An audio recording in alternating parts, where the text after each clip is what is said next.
گشتنم، در دلم زد کوچه کوچه گشتنم، در دلم زد در دیگر شهر گشتنم. خانه می روم نزد مادرم می روم، خانه می روم نزد مادرم می روم.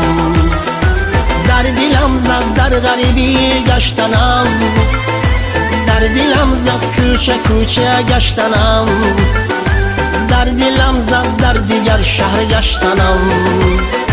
خانه می روم نزد مادرم می روم، خانه می روم نزد مادرم می روم.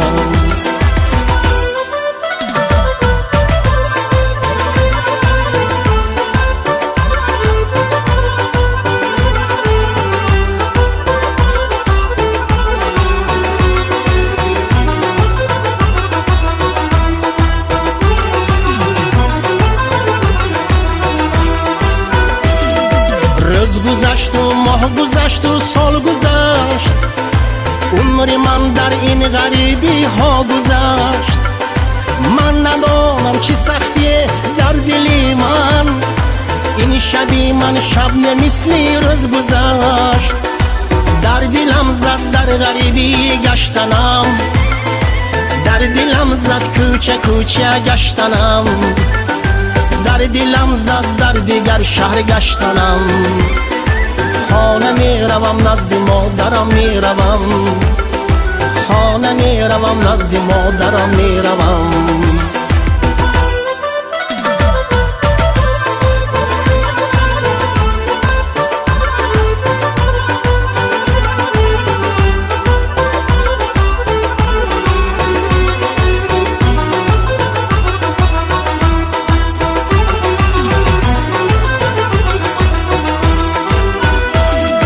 این خانه بلند ها بر چشم من، نمی ارزد به یک کنجی خانه من.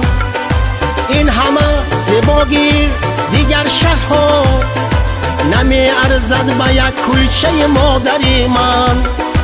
خود به خود خوریم آید هر زمان، زنده باشد مادران. خانه می روم این سحر خیزم ز خواب، طاقتم تا گشته من پرشتا. در دلم زد در غریبی گشتنم، در دلم زد کوچه کوچه گشتنم، در دلم زد در دیگر شهر گشتنم. خانه می روم نزد مادرم می روم، خانه می روم نزد مادرم می روم، خانه می روم نزد مادرم می روم، خانه می روم نزد مادرم می روم.